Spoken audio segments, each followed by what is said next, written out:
ये मेरे पास है कार्डबोर्ड के 2 पीसेस जिसे मैंने स्क्वायर शेप में कट कर लिया है। फर्स्ट वाले कार्डबोर्ड पीस के ऊपर इस फैब्रिक को हमें पेस्ट करना है और इसके लिए मैं यहाँ पे ग्लू गन का यूज़ कर रही हूँ। इसके चारों साइड्स को अच्छे से स्टिक कर लेंगे। ये वाला पीस रेडी हो चुका है।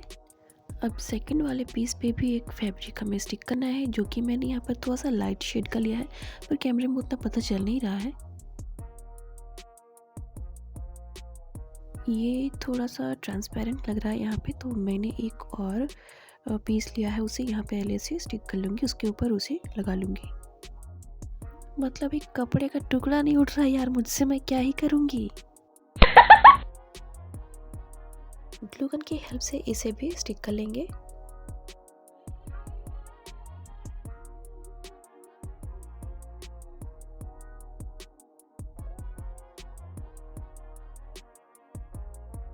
इन दोनों पीसेस पे अलग अलग फैब्रिक यूज़ करने का मेरा मकसद ये था कि दोनों अलग अलग शेड्स के लगे, थोड़ा एक डार्क लगे और एक थोड़ा सा लाइट लगे, पर ऐसा हुआ नहीं, दोनों सेम ही लग रहे हैं, कोई नहीं। अब इन दोनों पीसेस को आपस में मिलाकर कुछ इस तरह से स्टिक करना है। ग्लू गन की हेल्प से मैंने इन दोनों को आपस में चिपका लिया है। अब इस पे कटिंग वाले मिरर हमें यहाँ पे स्टिक करने हैं, तो इसके साइड्स पर मैं इस छोटे छोटे मिरर जो हैं उन्हें यहाँ पर चिपका लूँगी और ये स्क्वायर शेप वाले मिरर हैं।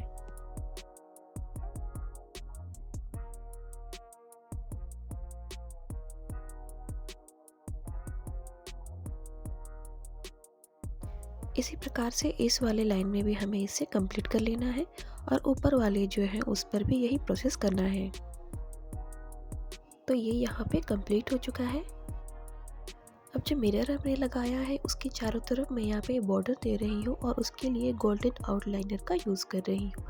और लाइट चली गई, ये तो लाजिमी है, मैं काम करूँ और लाइट न जाए ये हो ही नहीं सकता है।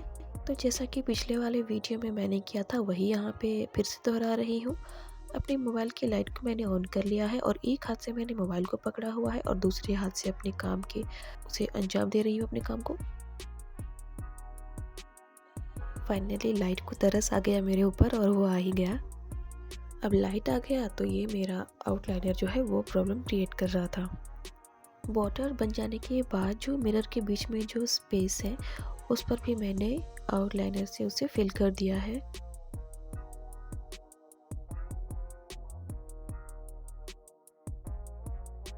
तो ये वाला DIY कंप्लीट हुआ।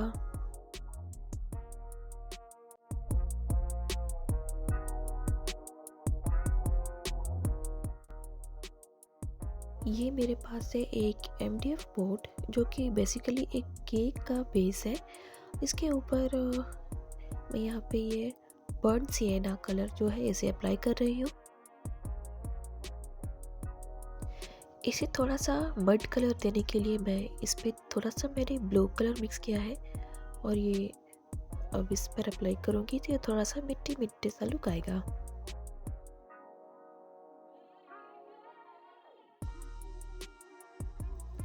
अब हमें इसका सेंटर पॉइंट ढूंढना है, उसके लिए हमें इसके साइड में एक लाइन हम खींच लेंगे।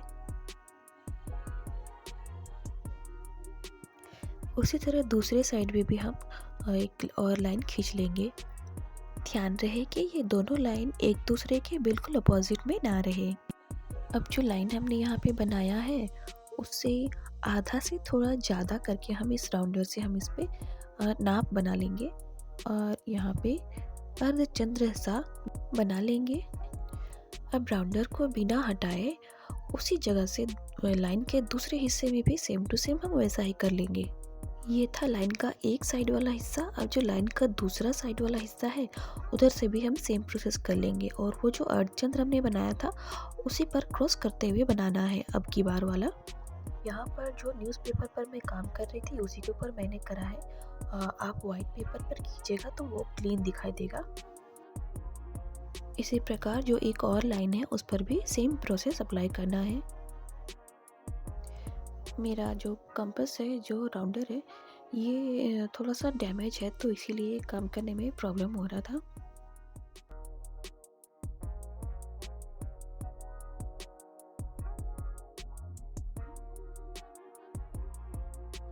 अब जो हमारा राउंड बोर्ड है उसके अंदर जो हमने कट लगाया था और जो बाहर पर हमने जो हमारा कटिंग पॉइंट बना था, उन दोनों पॉइंट को आपस में मिलाते हुए हमें यहाँ पे लाइन खींच लेना है।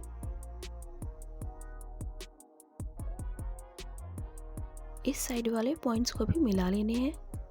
अब ये दोनों लाइन जिस पॉइंट पर एक दूसरे से क्रॉस करते हैं वही है हमारा सेंटर पॉइंट। तो यहाँ पर हमने जितना भी ताम झाम किया उस दौरान ये बात का ध्यान रखना है कि हमारा जो पेपर है वो बिल्कुल अपनी जगह से हिले ना। अभी जो भी एक्स्ट्रा मार्क्स थे यहाँ पर उसे मैंने इरेज कर लिया है। अब हमें हमारा सेंटर पॉइंट मिल चुका है। अब अपने बाकी के काम को हमें यहाँ पे करने हैं। अब फिर से यहाँ पे मैंने राउंडर लिया है और राउंडर की हेल्प से इस पर छोटा सा सर्कल बनाऊंगी।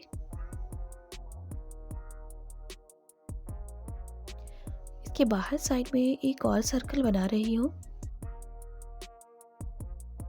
अब एक बर्फ़ी के आकार वाला जो मिरर है वो मैंने लिया है और यहाँ पर रख कर मैं इसे नाप करके देख रही हूँ कि मुझे और कितना सर्कल बनाना है उसके ऊपर, क्योंकि उसके बीच में मुझे इन्हीं मिरर्स को स्टिक करने हैं।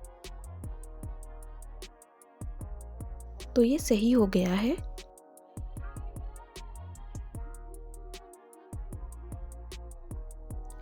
इसके ऊपर एक और सर्कल बना रही हूँ। राउंडर चलाते हुए मैंने खुद एक राउंड खुद का मार लिया। ये हो चुका है। ओह गॉड, भैया कर क्या रही हूँ।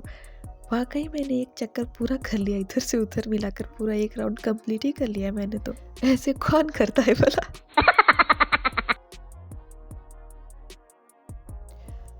अब मैं यहाँ पे आउटलाइनर का यूज़ कर रही हूँ और ये निकल ही नहीं रहा था, पता नहीं क्या हो गया था, सूख गया था या ख़त्म हो गया था। फिर मैंने दूसरे आउटलाइनर का यूज़ किया।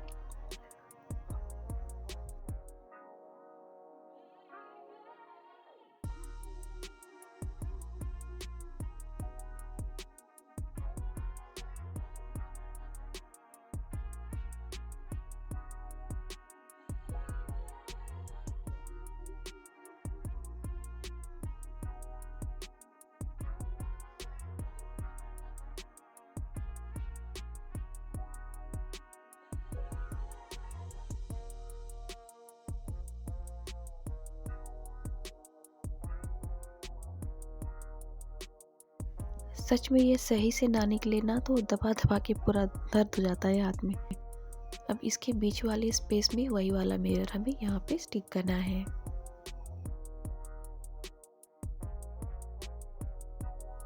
बीच में राउंड मिरर पेस्ट कर दिया मैंने।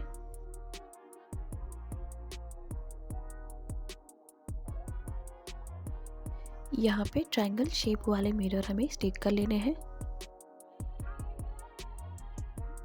अब इनके ऊपर सेम मिरर को हमें अपोजिट डायरेक्शन में स्टिक कर लेने हैं।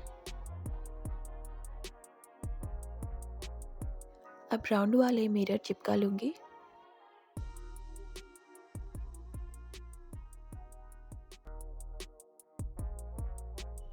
किसी भी चीज़ पर मिरर लगा देने से वो कितना अच्छा लगता है ना। अब इसके साइड्स पे ट्रायंगल मिरर लगा ली हूँ। अब इन ट्रायंगल्स के बीच जो स्पेस है उस पे मैच करते हुए ये जो बर्फी नुमा मिरर है उसे ही लगा ली हूँ। और अब जो ये गोल्डन आउटलाइनर था वो अपने असली रूप में आ चुका है, तो वो दब गया है, हाईलाइट नहीं हो रहा है।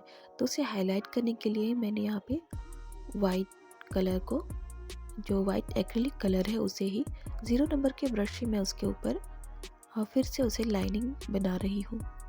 हालांकि ये पहले आउटलाइनर यूज़ हो चुका था, इस वजह से ये थोड़ा सा ऊबड़ खाबड़ सा हो चुका है। तो ये जो लाइन में बना रही हूँ बिल्कुल बढ़िया सीधे तरीके से वो नहीं हो रहा है, वो भी ऊबड़ खाबड़ सा हो गया है।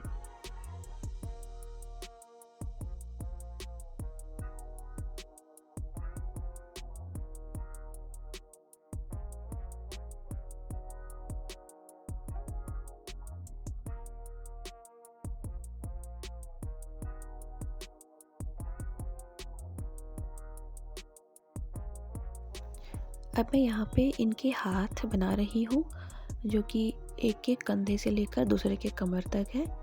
ऐसा ही सबके है।